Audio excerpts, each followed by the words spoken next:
So some of the world's leading humanitarian organizations face being barred from working in Gaza and in the occupied West Bank.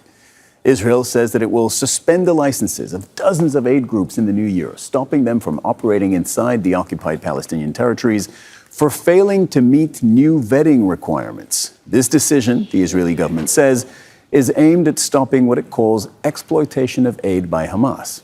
This is a claim that the UN and aid groups reject. More than 1 million Palestinians in Gaza are enduring horrendous living conditions in makeshift tents, in bombed-out buildings, all of this made worse by rain and falling temperatures. Backlash to this decision has come swiftly from the foreign ministries of 10 countries, including France, the UK, and Canada. They are raising serious concerns about this decision and its consequences on already dire conditions in Gaza in particular. Well, we're covering this from inside the Gaza Strip and the occupied West Bank. Nida Ibrahim is in Ramallah, Hani Mahmoud is in Gaza City, and that's where we start. So, Hani, Gaza has massive humanitarian needs. What impact do you expect from this decision?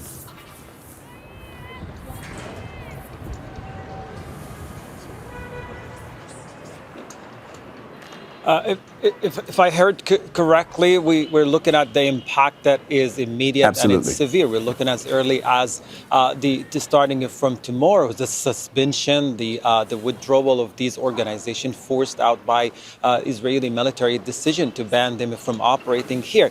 But the decision, again, the impact, we're looking at starting from January 1st. That is tomorrow, a few hours from now, less than 24 hours for it to happen, which it translates on the ground as following. It means fewer medical services, it means less food distribution, it means a reduced shelter protection, and more devastating, weaker protection for the most vulnerable. So the suspension and the withdrawal of these organizations is likely to cause and further isolate Palestinians from the outside world, because beyond just the material aid, beyond the aid that is provided by these organizations, there is a broader consequences here, visibility and accountability throughout the past 2 years. All these genocidal acts and kept unfolding. These international organizations help document conditions on the ground. They maintain connection between Gaza and the outside world. So now forcing them out, suspending their operations means further isolating Palestinians from the outside world. So the suffering becomes easily to overlook here, and the connection between Gazans and the outside world becomes less and less, and that's the point that the Israeli military is after. I mean, oftentimes the Israeli military publicly express its frustration and anger at the United Nations, UNRWA program, and other organizations for impeding and hindering their military operations on the ground, accuse them of intervening, accuse them of assisting Palestine, but of course without providing any substantial evidence whatsoever. Now the decision is becoming clear that these organizations have operated as the backbone of providing humanitarian needs for Palestinians in a place where local system has largely collapsed. The consequences, the impact are quite severe. Nida, over to you in Ramallah, in the occupied West Bank. We'll talk in a moment about the expected impact of this where you are. But first, what do you know about this vetting process that Israel says these NGOs failed? Well, in an attempt to, let's say, legitimize the very controversial and notorious organization, GHF, the Gaza Humanitarian Foundation, the Israelis have introduced a new registration system asking these international organizations that were responsible of delivering aid to Gaza to re-register with asking them for a list of their full employees, asking them for so many details that these organizations at the time have said that this goes against the EU data protection laws. This is not a legitimate request and only aims to get these organizations banned from working inside Gaza. And Cyril, while we think that this decision targets Gaza and centers it because it wants to limit access to aid and international organizations working in Gaza, some of these organizations have bureaus and have offices working here in the occupied West Bank,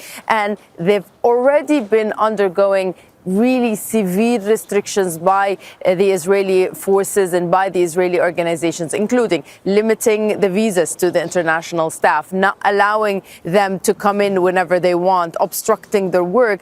Not to mention, Cyril, and if you let me, not to mention the Palestinian organizations who are already also facing Israeli restrictions here in the occupied West Bank. Where I'm standing right now is very close to a humanitarian organization, a Palestinian one called the Health Work Committees. It's one of many organizations that the Israeli forces have shut down, saying they have security reasons and security concerns for doing that. So we do not know for a fact what's going to happen to these organizations that are mentioned in this decision that will be banned from working when it comes to the occupied West Bank itself. But as I showed you here, it's already a difficult situation for Palestinians to work in the occupied West Bank, let alone international organizations. Well, yeah, Nida, this is what I was thinking, listening to you, is that the need is great in the occupied West Bank. Nowhere is it as great as in Gaza.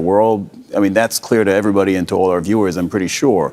But the need is still very important in the West Bank. There are people who've been displaced. There are travel restrictions. The economy has collapsed. So there are many people in the West Bank who depend on humanitarian aid.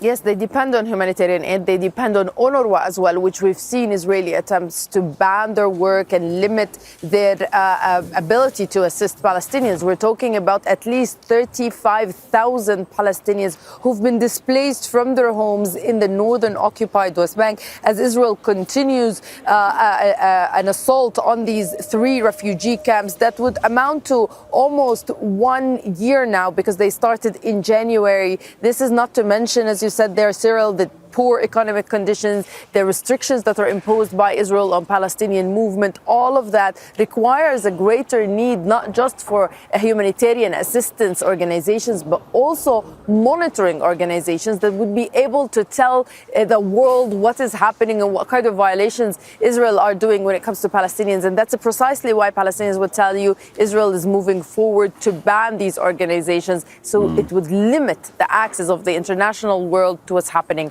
here in the occupied West Bank as well. Hani, over to you in the Gaza City. I think there's a wider context here that I hope you can explain at least a little bit to our viewers. Israel has a long history of limiting the amount of aid that gets to Palestinians.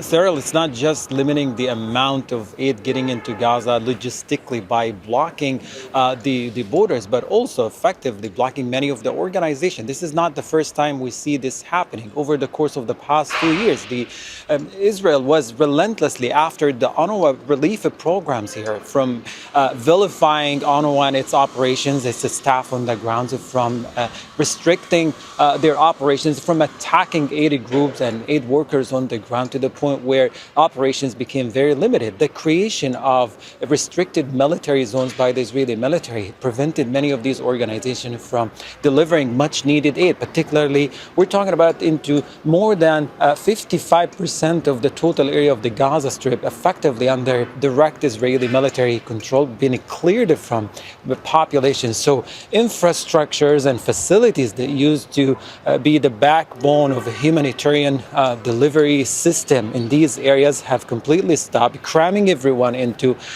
less than half of the total area of the Gaza Strip. If you take Rafah and the northern part of the Strip out of the equation, it's really limited areas here. Nearly less hospitals are operating, less aid centers are operating, and now we're seeing the broader picture here.